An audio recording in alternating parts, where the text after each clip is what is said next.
Good morning, guys, or good afternoon for some of you.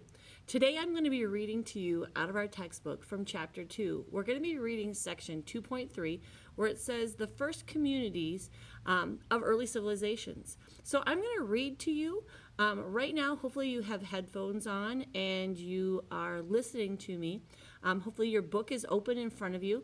And hopefully you just listen as I read. You do not have to look at my picture and watch me as I read, because that's kind of weird. But anyway, as I read to you, think about the pictures that are on the page. Think about the captions that are around there. And make sure that you're looking at the vocabulary that is listed on the page. Remember, the vocabulary is highlighted with yellow. And those are the words that are important to know. And we'll be doing something with that. Crossword puzzles, word searches, vocabulary grids, flashcards, different things. Because throughout the year, it's important that we improve our vocabulary with terms that have to do with history and have to do with the study of the past. Okay, so we're going to start in our textbook. I believe it's on page 64 and 65. And I'm just going to read to you. So keep your eyes on your book. You can look at me if you want, but it's kind of like, I don't know, weird. So, but anyway, in your book, page 64, 65, get there, and let's read. Okay, it starts off with the first communities. Build on what you know. Do you live in the country, a small town, a city, or a suburb? In the distant past, simple farming villages developed over hundreds of years into more complex villages, and eventually into cities. Villages around the world. When villages prospered, they were able to support more people. Their population grew, people's skills became more specialized, and village economies became more varied. And varied means different. I mean, they had different people doing different things because not everybody had to hunt and gather food or grow food. People now had time to do other things.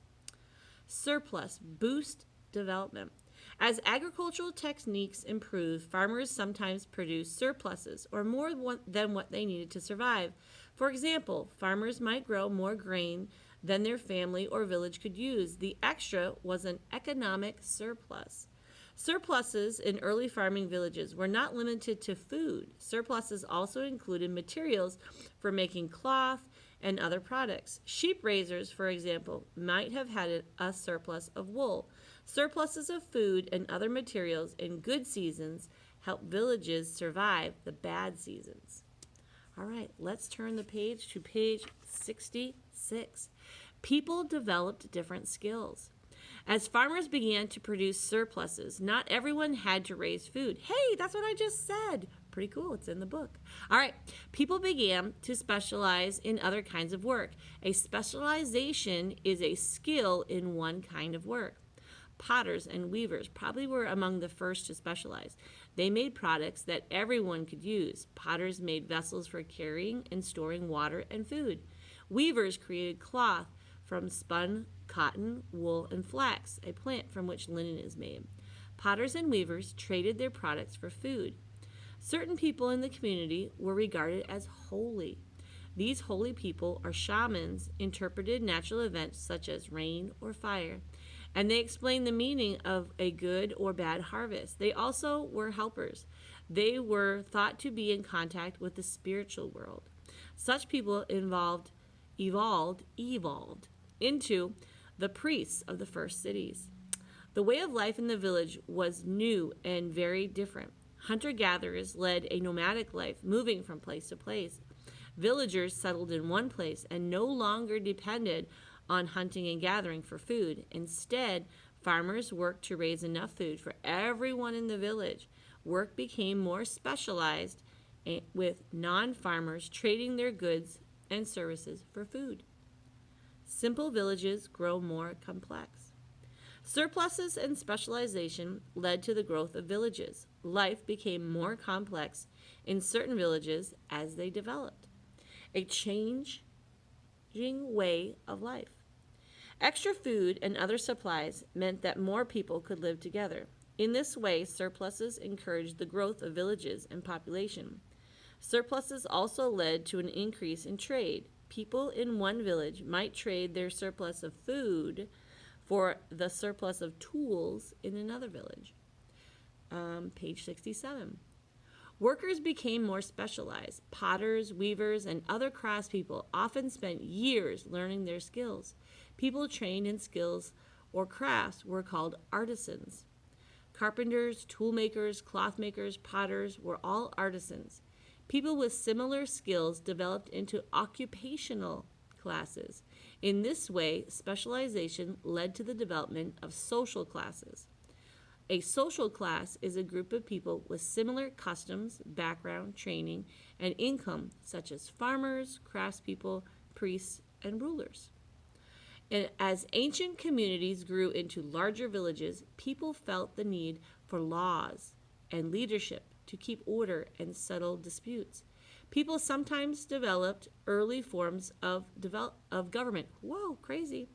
That is, ways of creating order and providing leadership.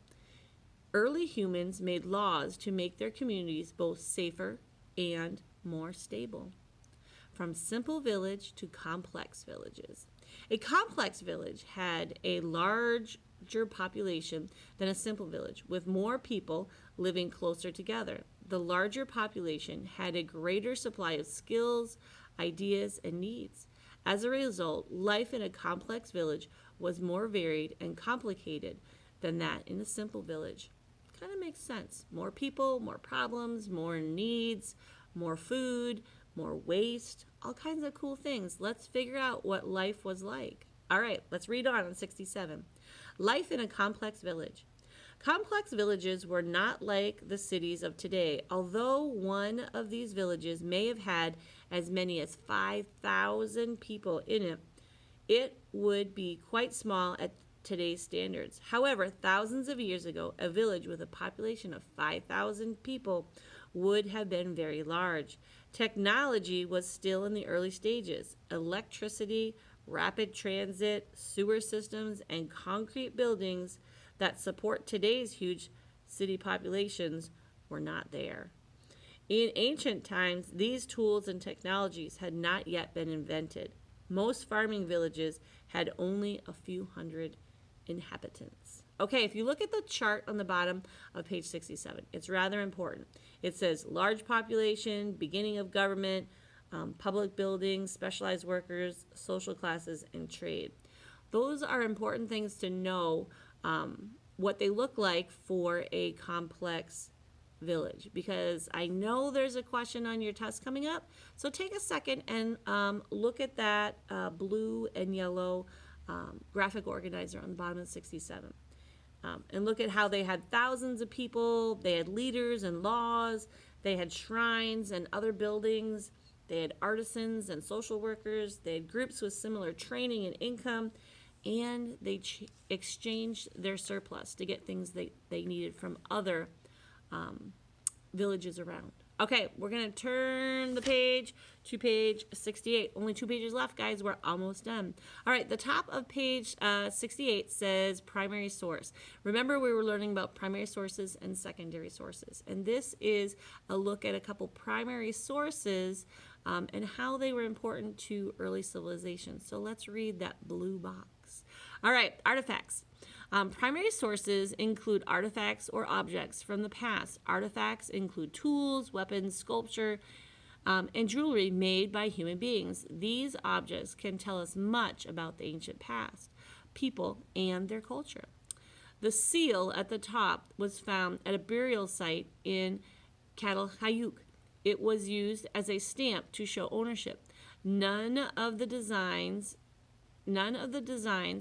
are repeated in any of the many seals that were found. The dagger at the bottom was also found in Catalhayuk. It has a snake handle. The blade is made from flint imported from Syria. It was probably used in a religious ceremony or a ritual. Maybe when they killed animals or sacrificed people. Ooh, scary. Okay. There's a document-based questioning. A DBQ. Let's see what the question is that they're going to ask. It says, what conclusion can you draw about life of the people in Catalhayuk by looking at these artifacts? Maybe we'll talk about that later. All right. Catalhayuk, that's that kind of weird word that's in red right there. Catalhayuk is an example of a complex village. Its ruins are at least 8,000 years old, and it had a population of about 5,000 people. Archaeologists began unearthing and studying Catalhayuk in 1961.